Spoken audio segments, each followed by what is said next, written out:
Hey guys, AlduicS here, and we're back with Season 4, Episode 22 of DanMachi. All good things must come to an end.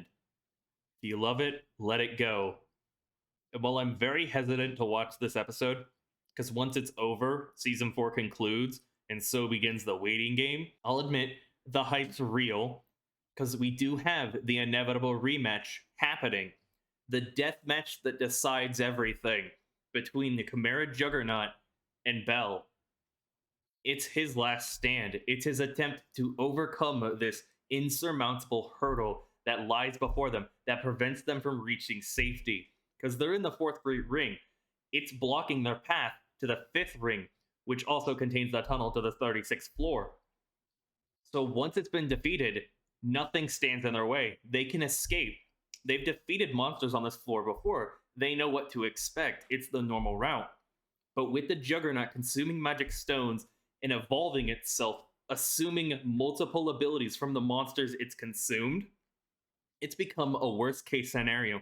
It's even more horrifying and grotesque than before. While it did trade off speed for these abilities, it made it even more dangerous. It has Udeus's floor attack with the spikes. It can send out skull sheep spines. It has barbarian flesh. It has so much mass, and while it's nowhere near as fast as it once was, it's still very fast. Bell can certainly keep track of it, and the extreme pressure of the deep floors has made him improve himself. But our boy's lost a lot of blood. It's truly a last stand. It's his last adventure, so to say. If he dies, nothing can save Ryu, so it's all down to him and his efforts. But while he's experiencing so much pain, it does keep him conscious. It gives him the ability to keep moving. So I found it fitting that I gushed about merch one final time, because if nothing else, for the finale of Season 4, not just Part 2, it'd be appropriate to show off Haruhime and Ryu once again. I did pick these up a while back in October when I went to an anime convention, and I do intend on collecting more merch for DanMachi. If you're not aware, there's also a Ryu figure coming out. So rejoice, fellow fans, because Best Girls certainly getting the love, and it makes me happy. And with that said, make sure to check out my links down below. Support me on all those platforms. If you want the full version, head over to my Patreon, and please consider supporting me there. Every bit helps, guys. And leave a like, comment, subscribe, hit that bell to be notified when I upload next. And enough talk. It's go time. In 3, 2, 1. Oh, already starting off with a shaky camera. So, Juggernaut focus. It's lying in wait. It didn't truly give up on them. It focused so heavily on Bell, it's searching for a way to get towards them. Already starting off with a bang. Oh my god, the hero walk. The fact that he also self-cauterized was so hardcore. How's this gonna play out? Will Ryu actually wake up and join the fight and overcome her trauma? Because she doesn't want to lose Bell. And it'd be her way to atone, after all, to make that first step forward past the trauma. Bring it on. So we're back, and we're already starting off here again. The other side, because she did close her eyes, she wanted to rest. It's not fair coming back here. Don't. The symbolism, though.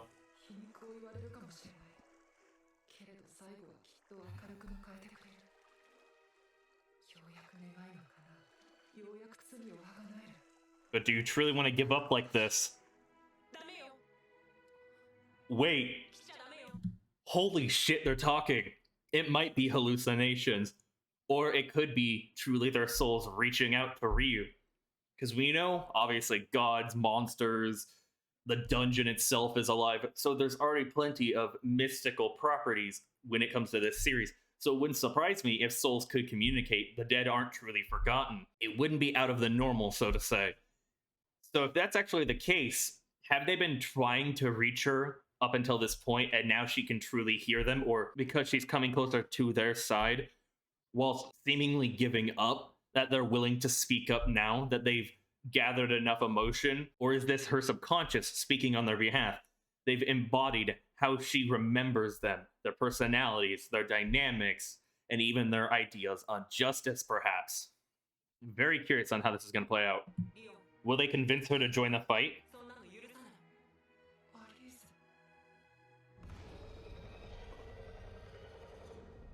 He can see the flames. Oh. Don't give up, girl. He's fighting for you. He wants to see you safe and sound return to Aurario. Are you more afraid of your trauma than you are afraid of losing Belle?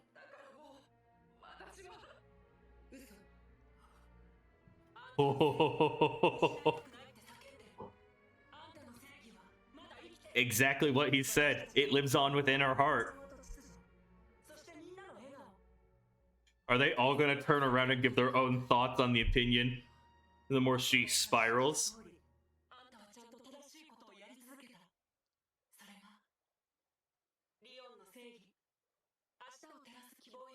Hope for a brighter future. The fact it's spreading throughout. The darkness is fading away. Oh. Seeing how they died, it's certainly better to remember them like this and talk to them like this.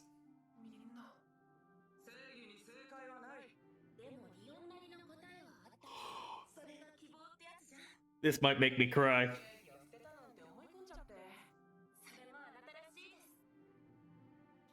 Oh.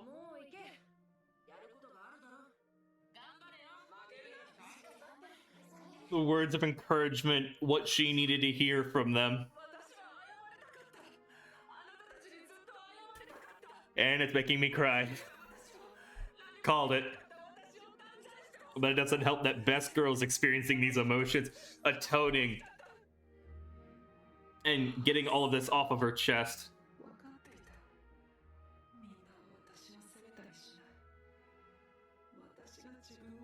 Yep. It warped itself over time.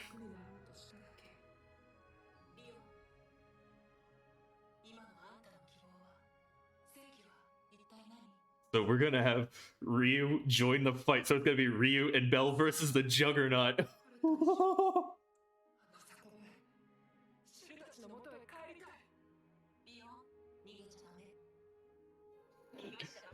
Don't let it get away. A final goodbye. I don't care if it was even just a hallucination and not truly their souls. The significance of it makes me so damn happy for Ryu.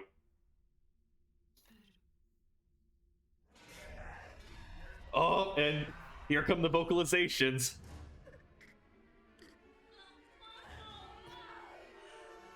Oh, yeah.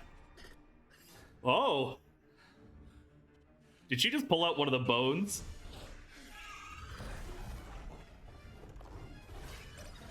Oh, damn! Now that he's seen these attacks, they're not unexpected. It's easier to read them.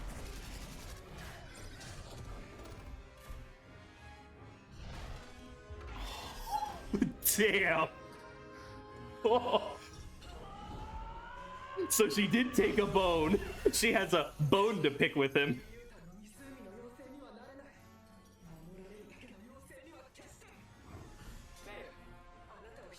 Let's fucking go. Bring it on. Ultimate power couple in this show right now. And the line art looks so good. Using Kaguya's blade, one of them.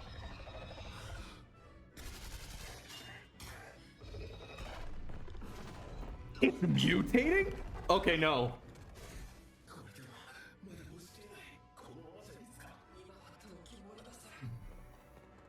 Does it still have the magic reflection ability? Or did Argovesta destroy that? I can't remember. And now you'll save a friend with this spell.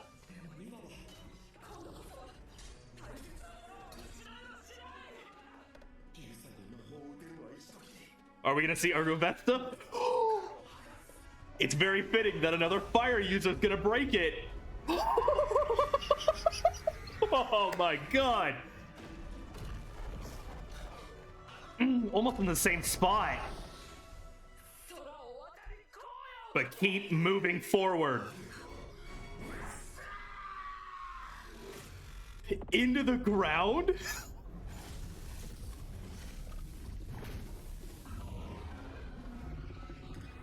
I'd say that did some damage. Holy shit. But it senses a moment of weakness. Did she just break his claws? Yep, it's those regrets. I truly believe if the Astray Familia hadn't given into the panic and the curiosity, the fear of this newfound monster, they would have stood a chance. Because Elise put in some serious work. And she was on a level 4 that was raised to level 5 with her magic spell, wasn't she? And the accompanying music and the way the line art is.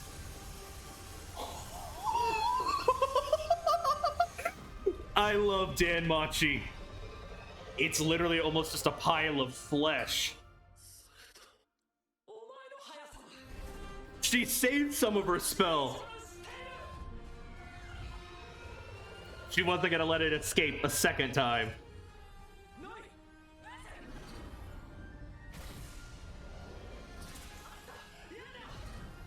She's using her spell to call out to all of them. God, it looks so good. It's time for revenge.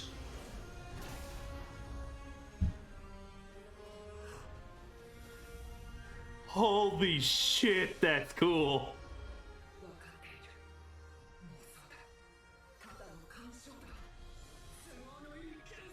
And I dig it. Oh, the fact she's propelling herself with it.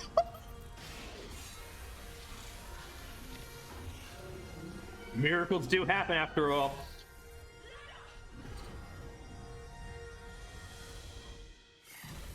Oh. Propelling herself with these attacking. Oh, this spell is still so fucking cool.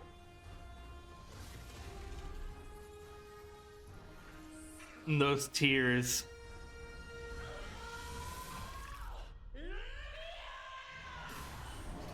That explains the episode title.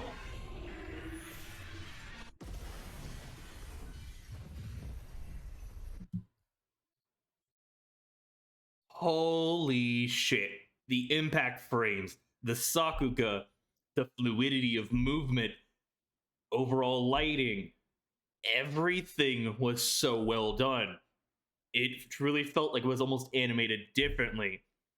It gave it the necessary attention to detail. Not saying how it was animated last time it was bad by any means. No, it's like they took it up another notch. And it gives me chills.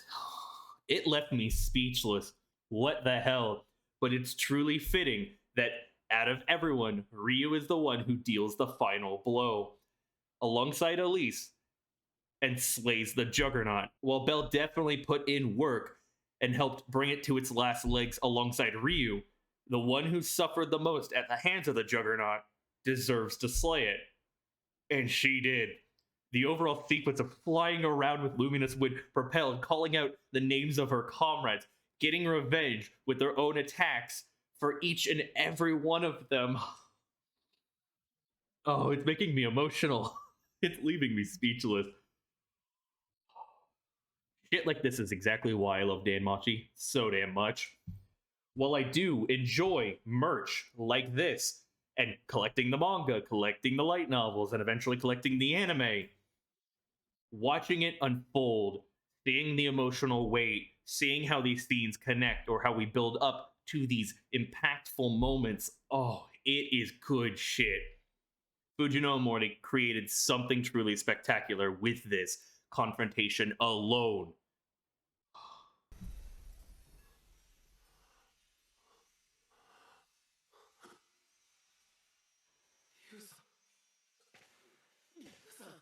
Will he start calling her just Ryu? Or the Zeno's gonna come in now?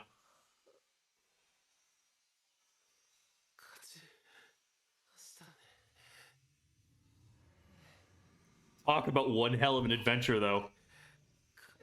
but I hear monsters growling. Is that a misdirect, or is it the Xenos? We know the Xenos charged ahead of the Hestia Familia, so...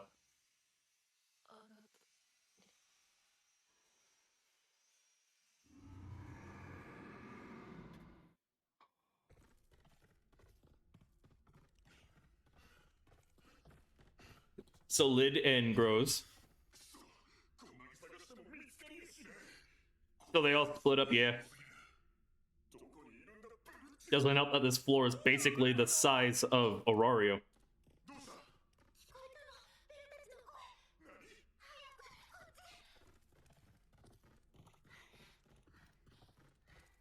Are we gonna see the Xenos pop up against some monsters on this floor?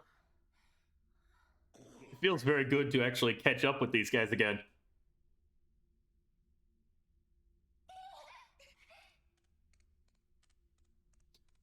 Because it's been a moment since we checked in with Hestia Familia or the Xenos, or even Aurario.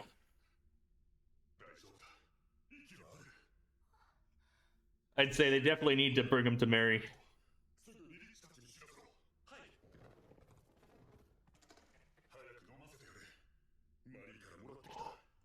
Alright, clever. Yep. The mermaid blood, the healing properties of it.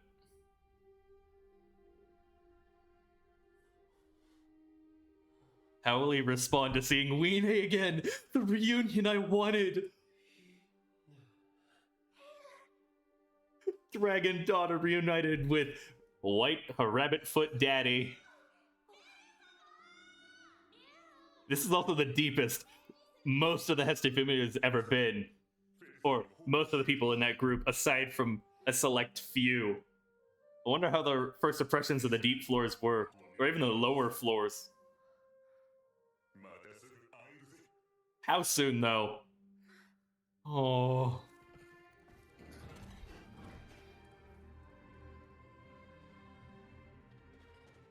The way they actually fade in, too. Oh.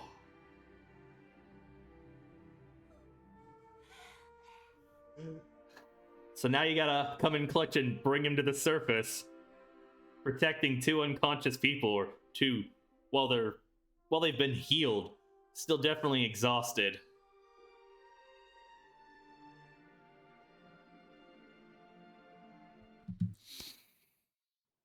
Alright, it makes me surprisingly emotional seeing Lunor cry over Ryu.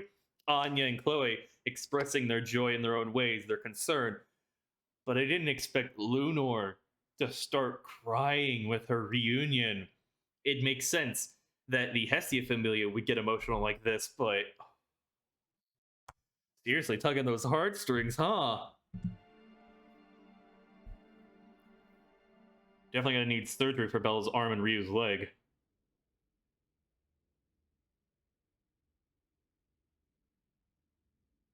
So we're back on the surface. It must have been smooth sailing to get back to the... Hey, Seer.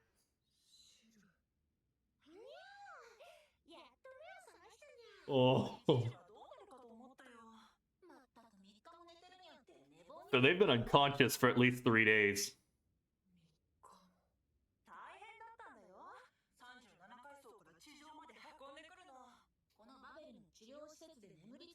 Okay, so they're in the tower above the dungeon. Is this Aramid? Or Ahmed? I can't remember what her name is. From DanMachi's Familia? The one that's called the Saint and heals? No way she'd be comfortable just... Wait, she's just wearing... Yep, patient garbs. So, not much. But no way she would rest easy until she can see him. After everything they went through, and how much... or how important he is to her.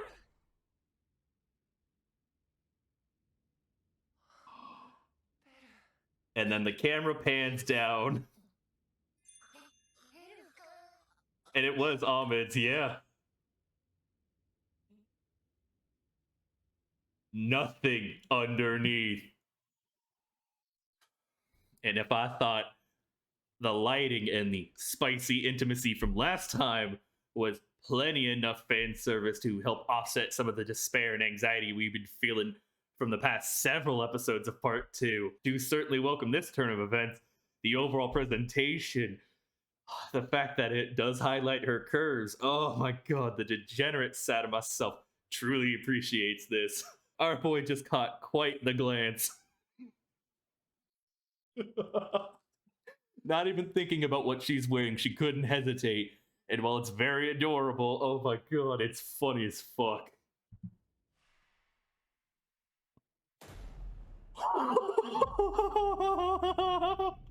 And yep, it makes sense they'd cockblock and attempt to erase the memory, but our boy just saw heaven. Our boy was enlightened. I mean, that's fair, yeah. Rightfully reprimanded for their actions. 4 whole days. Holy shit.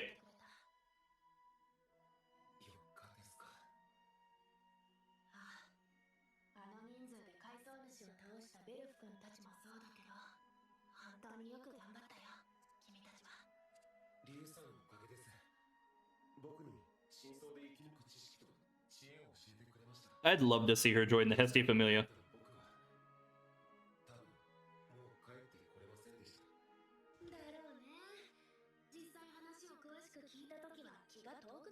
Very stressful for a first-time Familia goddess, huh? Oh.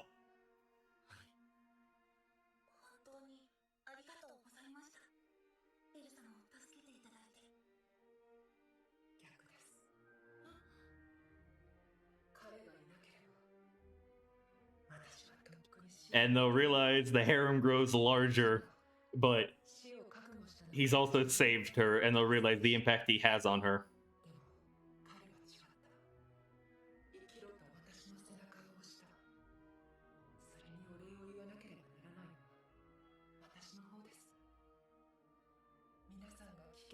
Yep.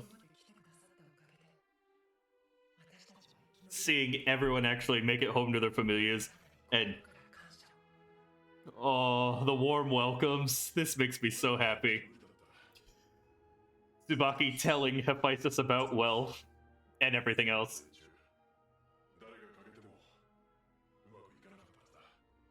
Everyone's efforts created this victory.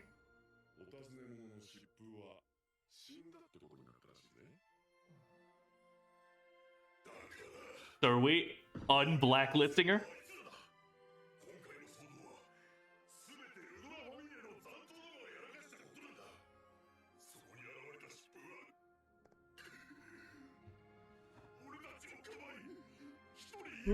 Singing the praises. I wonder if it took a whole lot of convincing, or if he's willing to repay the favor, because he did save her life, and she's partially why he's able to come home alive. Granted, it's also the favors he owes to the Hestia Familia and everyone else, but it's nice seeing him actually repay the debt, so to say.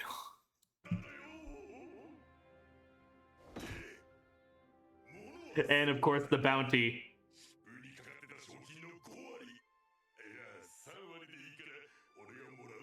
Or did they rescind it?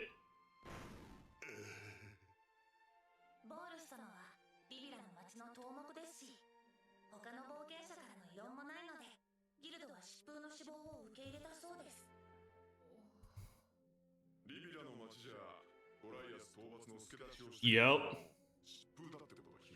Wonder who that could have been. So far, her reputation's been pretty well repaired, huh? This scenery shot of itself is damn beautiful.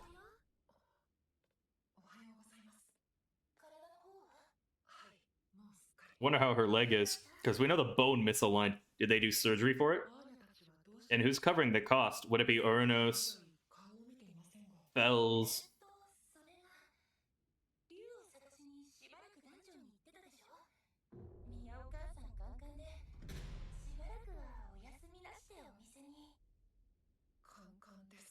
Yeah.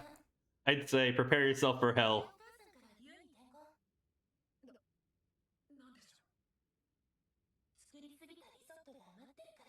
Will she take Belle and make good on her promise of returning to the tavern? But Mamma Mia truly does care about all of them. And she is the former captain of the Freya Familia. Which is why they're genuinely afraid of her. What is that outfit on her? Is it patient attire or was it something she picked out? But I dig it. Wasn't expecting her to wear something different.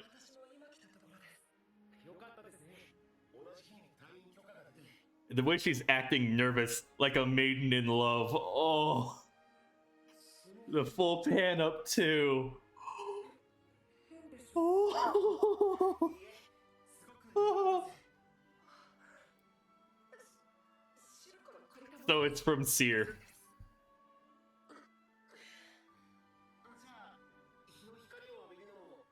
Wonder how long it'll take for his arm to heal.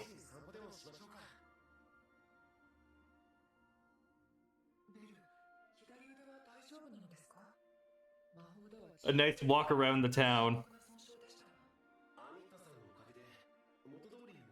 So it's not permanently damaged in that regard.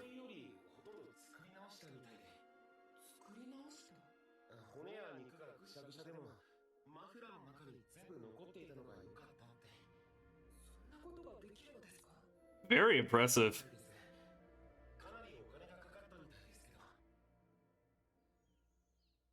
How expensive was it, though? And what part of Arario are they in? Because this looks fucking beautiful.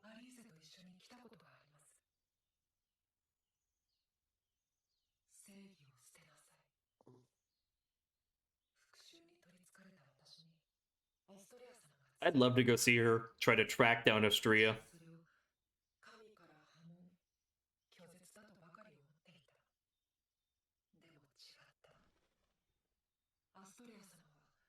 Yeah. It gave you an out. Until the very end, she looked out for you.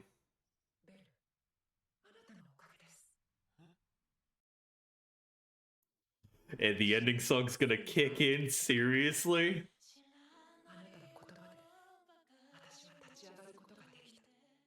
The sincere gratitude, music, the outfit, oh, and the smile. Repeating those words from season 1. Best girl.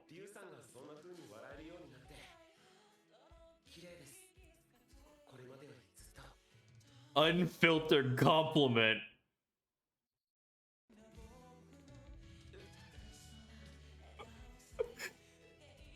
How's she gonna cope with these feelings?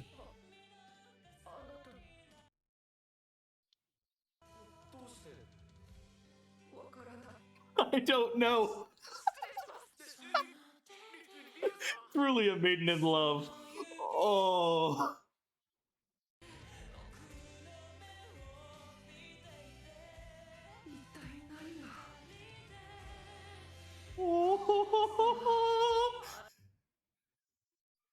Oh my god, what an expression.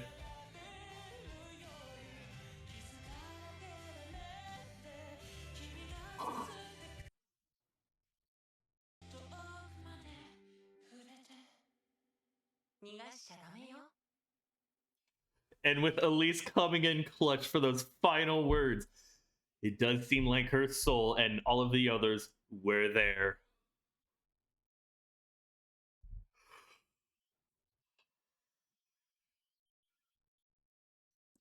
I can't stop the tears. They're starting to truly well up.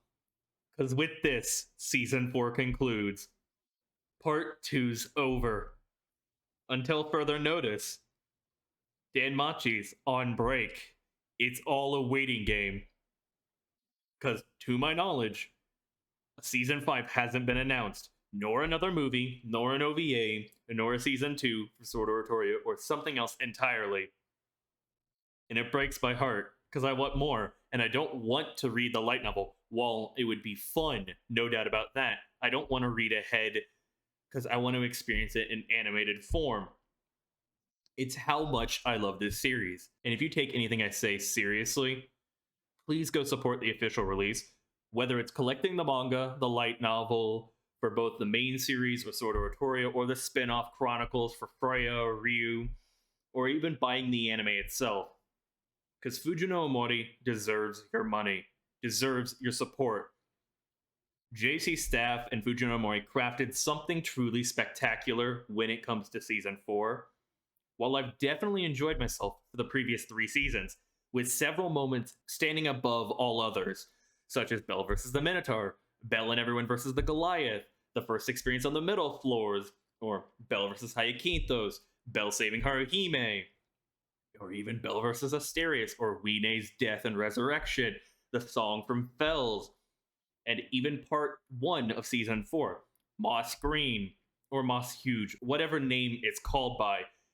Do forgive me, feel free to clarify. Everything in Season 4 stands in a league of its own. It helps when the author is involved with the production of an anime, because then they can provide their own input and advice when it comes to adapting certain scenes, or permission if they need to shorten certain scenes. And it brought the quality of the series itself to new heights. It sucks that this series is still so underrated. It helps that episode 20 broke the internet and got so many people talking about it, and I'd love to see more people getting into the franchise. And that Season 2 did leave a bad taste on a lot of people's mouths because of how it was adapted. It wasn't the best by any means. It needed way more episodes and didn't need to be rushed. I mean, the last arc in of itself was, well, I did enjoy it, by far some of the worst adaptation of this series. And I feel like it could have used some better animation throughout Season 2, besides Bell vs. Hyakinthos, which was like episode 2. Season 2 is where I have the most issues with the series. Season 3 brought it back to its feet and helped it regain some of the traction and love from the fan base, while Season 4 was full throttle entertainment. It was dark. It was so mature. The emotions ran high. It carried so much weight. It was a blast, week in, week out, from part 1 to part 2. Even the 3 months between flew by. The anticipation, the excitement from the cliffhanger of part 1 into part 2, the payoff of so much buildup, all of the fights, the Hestia Familia versus Amphisbaena itself was fantastic. It took 3 episodes to resolve it, and it was so well done. And in my personal opinion, even weeks after the fight, the CGI of the monster Rex, the floor boss, doesn't look terrible by any means. It still looks fantastic. But I digress. Not here to go full in depth when it comes to that particular fight. Episode 20 was and still is the best episode of the entire series to date.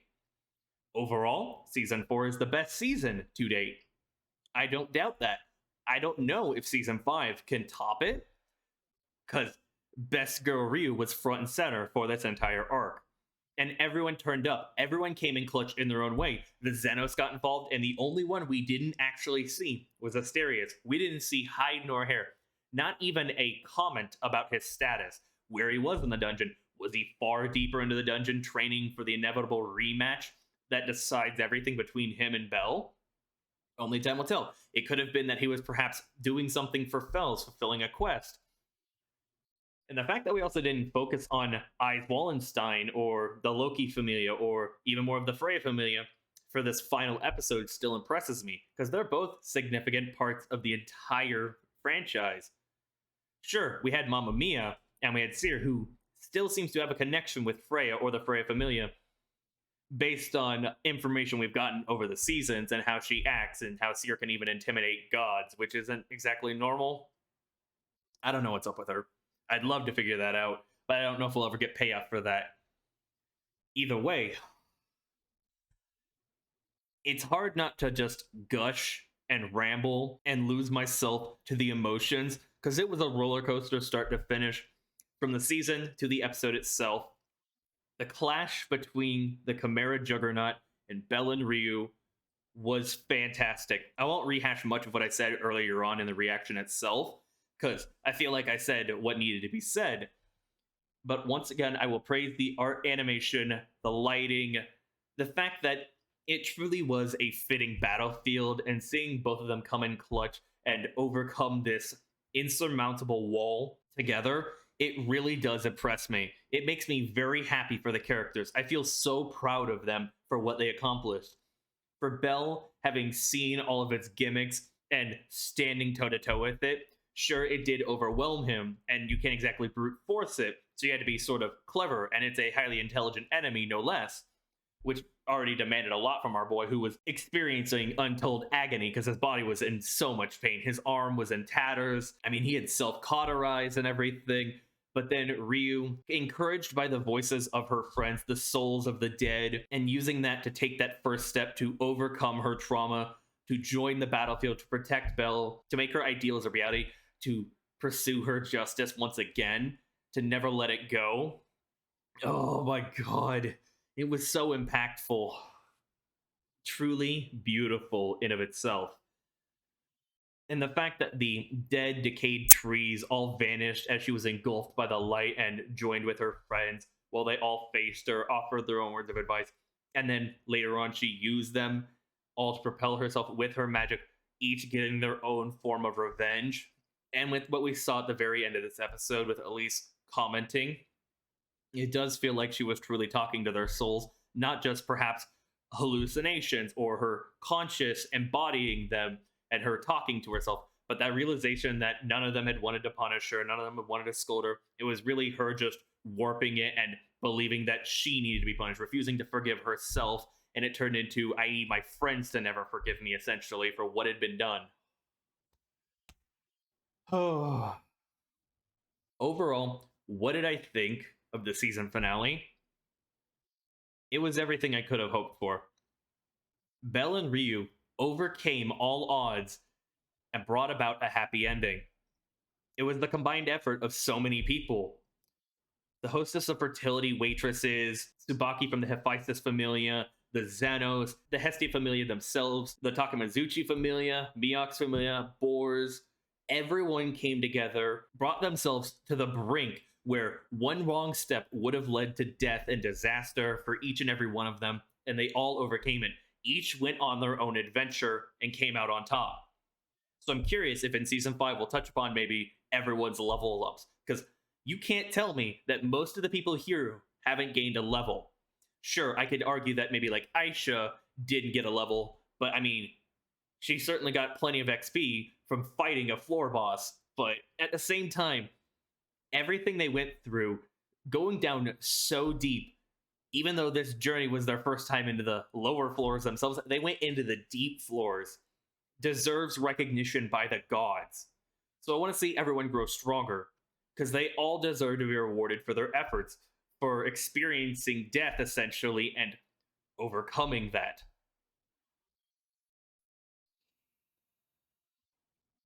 Not to mention the fact it was a true happy ending, where the fight occurred and it gave us the chance to breathe, because it was true peace and quiet. It was the fallout of everything that went down in season 4.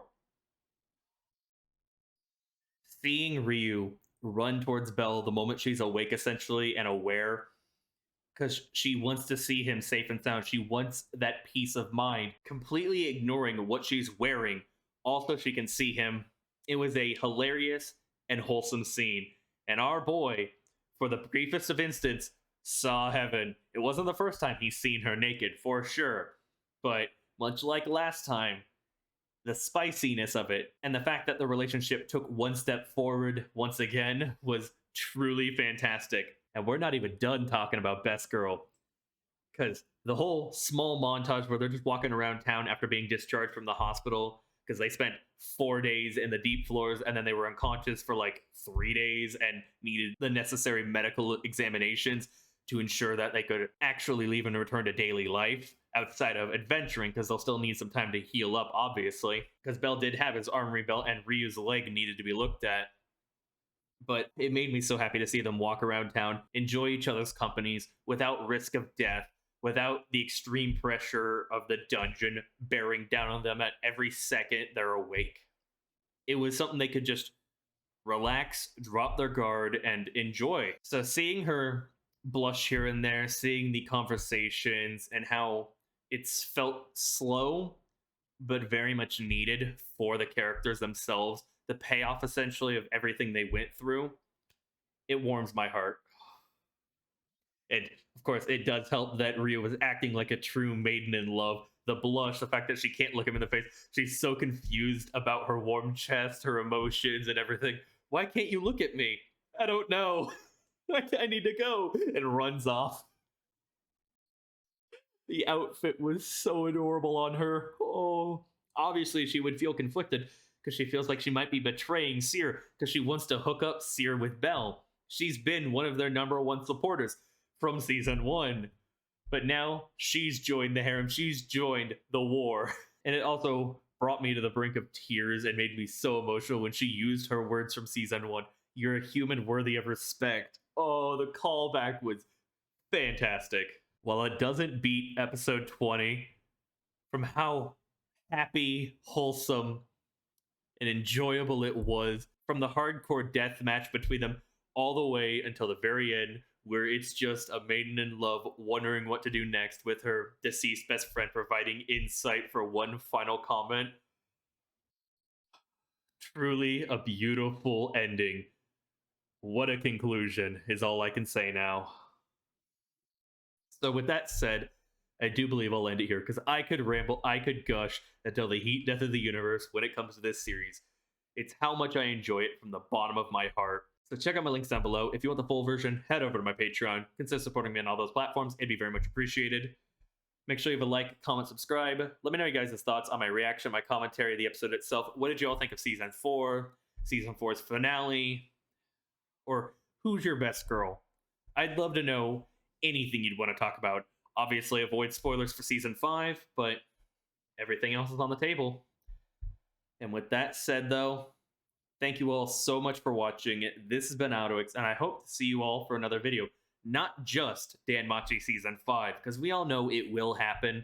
If 4 seasons can happen, a 5th will come. But until then, it's a waiting game. So until that day, I'll see you later. Peace.